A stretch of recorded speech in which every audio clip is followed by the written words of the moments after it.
Bonsoir à tous et bonne fin de sabbat. Pour ceux qui ne savent pas ce qu'est le sabbat, alors il y a une autre vidéo qui va en parler. Donc c'est une petite parenthèse voilà, qui parle de ce jour que Dieu a béni, que Dieu a mis à part finalement. Alors la question qu'on va aborder ensemble est assez spéciale, mais elle est très intéressante aussi. C'est est-ce que ma couleur de peau rend-elle les choses différentes? Différentes à propos du message que Dieu veut nous apporter, de ce qu'il veut nous dire et de ce qu'il veut faire de nous. Alors quand on prend Genèse ensemble, dans chapitre 3 verset 19, on voit qu'on a été traité de la poussière. Donc c'est intéressant parce que la poussière, en grec, veut aussi dire terre sèche.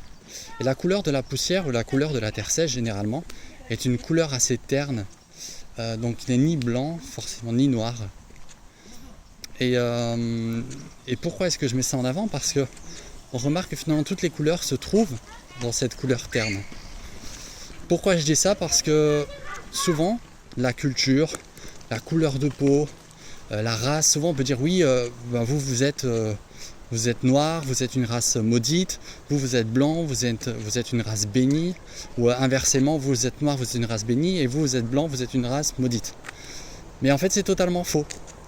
Parce qu'on remarque que Dieu a tout fait dans un but, c'est finalement qu'on puisse comprendre qu'il n'y a pas une race qu'il préfère, une race qu'il aime moins. Il n'y a pas une culture qu'il préfère, une culture qu'il aime moins. Souvent on peut dire oui, les juifs, finalement, c'est une culture qui est élevée à celle des autres. C'était le peuple promis, alors c'est eux qui seront sauvés, c'est eux qui ici, c'est eux qui ça. Et du coup d'autres personnes peuvent dire ouais, les juifs sont blancs, donc finalement nous on est noirs, donc on ne fait pas partie de ce peuple. Et il y a beaucoup de théories, beaucoup de choses comme ça. J'aimerais vous dire que c'est faux.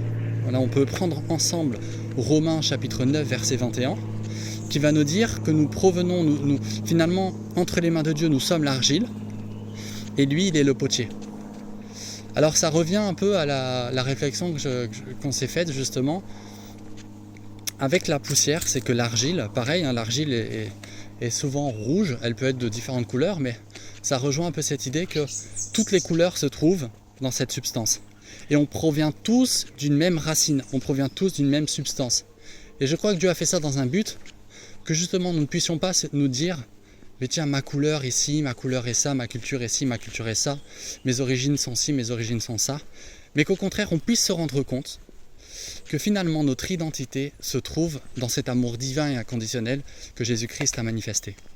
Qu'on puisse prendre conscience qu'il a tout fait dans un but, et c'est justement de ne pas se sentir supérieur, mais au contraire de l'élever lui. De prendre conscience que si on ne voit pas par exemple son visage 2000 ans après, c'est parce que il ne voulait pas qu'on adore une image. Si il nous démontre qu'il n'y a pas mis une couleur de peau ou une culture plus haute, c'est justement pour qu'on ne puisse pas adorer une culture ou une couleur de peau, mais qu'on puisse l'adorer lui seul à travers l'amour qu'il a manifesté. Voilà, c'est un plaisir encore une fois de pouvoir partager ça avec vous, cette petite réflexion. Mais je sais que beaucoup de personnes puissent se dire tiens, mon identité est dans ma culture, mon identité est dans ma couleur de peau. Les juifs, eux, sont bénis parce que c'est le peuple de Dieu, parce que Jésus était juif. Toutes ces choses, finalement, peuvent nous détourner du véritable but. Mais restons ensemble fixés sur le but. Christ est venu manifester son amour inconditionnel et divin, et il veut que nous puissions le connaître tel qu'il est, et non pas tel que nous pouvons le voir. Alors voici, c'est avec plaisir encore une fois que j'ai pu partager ça avec vous, et j'espère vous revoir dans une autre vidéo. Merci de m'avoir écouté, et puis à bientôt. Au revoir.